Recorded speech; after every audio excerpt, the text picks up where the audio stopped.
내년도 최저임금 결정 시한이 나흘 앞으로 다가오면서 노동계가 시간당 6,700원 관철을 위해 대응 수위를 높이고 있습니다. 좌익 교수라는 아이디로 인터넷에 호남과 여성, 야당 정치인을 폄훼하는 악성글을 올린 국정원 직원이 검찰 조사를 받았습니다. 네, 오늘 나온 주요 뉴스들 황준호 뉴스 취재팀장과 함께 살펴보겠습니다. 황 팀장 어서 오십시오. 예. 자, 내년도 최저임금 결정 시한이 이번 달 29일이던가요? 예, 법적으로 29일, 이번 주 일요일입니다. 네. 그때까지 결정을 해야 되는데 모레 열리는 노사정 전원회의에서 논의를 종결하기로 일단은 합의한 상태입니다. 그렇지만 시한을 넘길 거라는 전망이 압도적으로 많이 있는데요. 지금까지 노사 양측의 수정안은 한 번도 나오지 않았습니다. 노동계는 올 초부터 최저임금 요구액을 시급 6,700원으로 결정했습니다. 올해 2014년 최저임금 5,210원에서 28.6%가 인상된 금액이었습니다. 그렇지만 경영계는 동결을 해야 된다라고 주장하면서 만약에 올리더라도 작년 인상률 7.2%를 넘길 수 없다는 입장을 지속적으로 밝혀오고 있습니다. 노동계는 올해 최저임금 회의에서만큼은 투쟁보다는 교섭을 중심에 두겠다라는 입장을 밝혀왔고 실제로 그렇게 해왔습니다. 그렇지만 막판에는 결국 어느 정도 갈등 상황이 예상되고 있습니다. 내일 양대 노총 위원장들이 공동 기자회견을 가질 예정이고 또 청년 유니온 같은 데에서는 최저임금 6,700원 인증샷 찍기 캠페인 이런 것들을 벌이고 있습니다. 네, 7.2%를 올린다면 한 5,600원 정도 되겠군요. 그렇습니다. 네. 예. 자, 국정원 직원으로 확인됐죠. 좌익 교수. 검찰 조사를 받았다는데 언제 받은 거예요? 예, 6.4 지방선거 직후에 받았습니다. 네. 좀 뒤늦게 알려졌습니다. 죄인을 처형한 후에 머리를 길거리에 내거는 거를 효수라고 부르는데요. 그 좌익 효수, 그러니까 좌익들을 그렇게 머리를 치자 이런 뜻인데 이런 아이디로 호남 지역과 야당 비하 글을 썼던 국정원 직원 A씨가 이달 초에 서울중앙지검에 소환 조사를 받았습니다.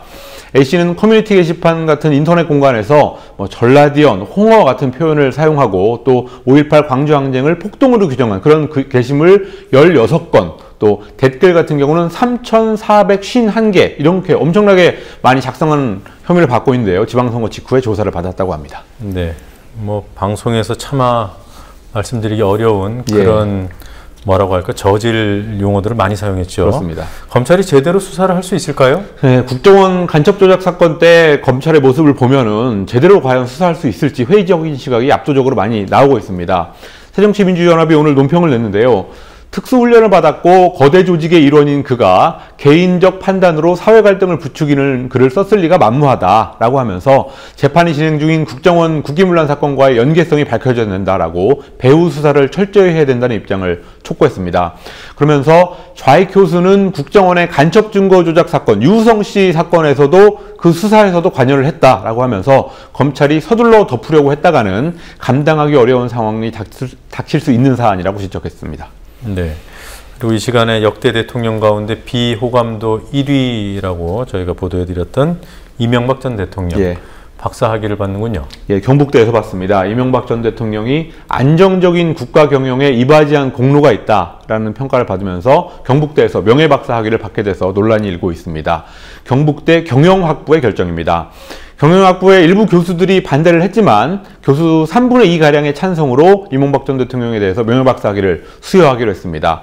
총학생회는 즉각 반발했습니다. 어제 성명을 내서 이명박 전 대통령의 임기 중에 일어났던 원전 마피아, 소통 부재, 서민경제 파탄과 같은 과오를 학위 수여 이유인 안정적 국가 경영이라는 이유에 합당하게 명예박사를 줄 수 있을지 자격이 심히 의심스럽다라고 말했습니다. 이명박 대통령에 대한 이 명예박사, 명박 학위 수여 소식은 다음 달 16일 경북대에서 강행될 예정인데요. 그때까지 아무래도 계속 논란이 계속될 것 같습니다. 네, 명예박사 학위를 명박학위라고 합니까? 그렇습니다. 예.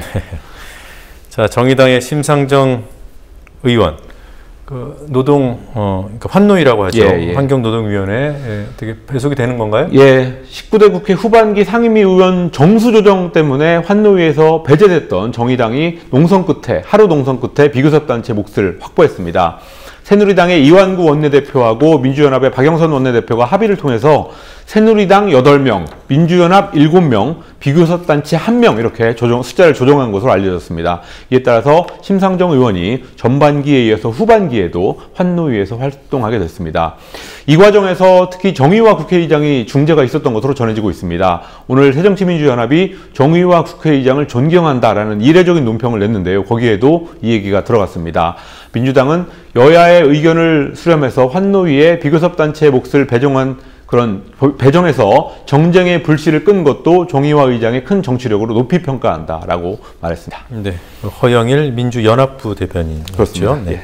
KBS 구성원들을 대상으로 한 사내 여론조사가 있었다고 들었습니다. 사장의 조건을 물었나요? 예, 새 사장의 조건으로 정치적 독립성을 꼽은 답변이 가장 많이 나왔습니다. 전국언론노조 KBS본부, 새노조라고 하죠. 지난 19일에서 23일 동안 전 직원을 대상으로 여론조사를 했더니 응답자 1,561명 중에서 77.1%가 정치적 독립성이 우선이라고 답했다고 합니다. 그 다음으로는 12.2%가 경영능력, 4.9%가 소통 능력을 꼽았습니다. 또 사장 인선을 어떻게 해야 되냐, 이 사장 인선 방식과 관련해서는 89.2% 압도적인 숫자가 11명의 KBS 이사 중에서 8명 이상의 찬성으로 임명 제청이 돼야 된다라는 특별 다수제가 필요하다고 답했습니다. 네. 자, 국제신용평가사 가운데 하나죠. 피치사. 예. 한국의 부동산 금융규제 완화 움직임에 대한 뭐라고 할까요? 경고 메시지를 던졌습니다. 예, 요즘에 최경환 경제부총리 후보자가 주도해서 총주택담보인정비율 LTV라고 하죠. 그리고 총부채 상환비율 DTI 이렇게 부동산 금융규제를 완화하려는 드라이브를 걸고 있습니다. 여기에 대해서 국제신용평가사 피치가 한국의 가계부채 문제가 더 심각해질 수 있다고 우려하는 보고서를 냈습니다. 피치는 보고서에서 부동산 대출 규제 완화가 이미 높은 수준인 과계부채의 비율을 더 높이고 가계부채 상환 능력을 악화시킬 수 있다고 지적했습니다. 특히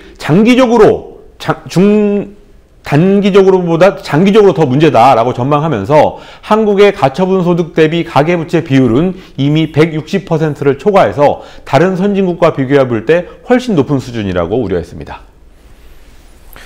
네, 그리고 오늘 나온 뉴스들 가운데 주요 뉴스들 또 뭐가 있었습니까? 이재명 성남시장이 지방선거 기간 중에 흑색 선전을 했다는 이유로 변희재 미디어워치 대표에 대한 형사고소와 별도로 2억 원의 손해배상 청구 소송을 냈다고 트위터를 통해서 밝혔습니다. 서울 강서구의 한 고등학교에서 지난 20일 숙제를 안 했다는 이유로 학생 8명이 앉았다 일어서기 800회라는 간접체벌, 얼차려를 받다가 A모 군이 허벅지 근육이 파열되고 내장이 손상되는 사고가 발생했다고 한국일보가 보도했습니다. 박근혜 대통령이 오늘 오후 5시 청와대에서 이완구 새누리당 원내대표, 김재원 수석 부대표를 50분간 만났습니다. 장관 후보자 8명에 대한 인사청문 요청서를 어제 국회에 제출한 상황에서 여당의 분발을 당부하기 위해서 부른 것으로 풀이되고 있습니다. 네, 저는 여기까지 듣겠습니다. 수고하셨습니다. 예.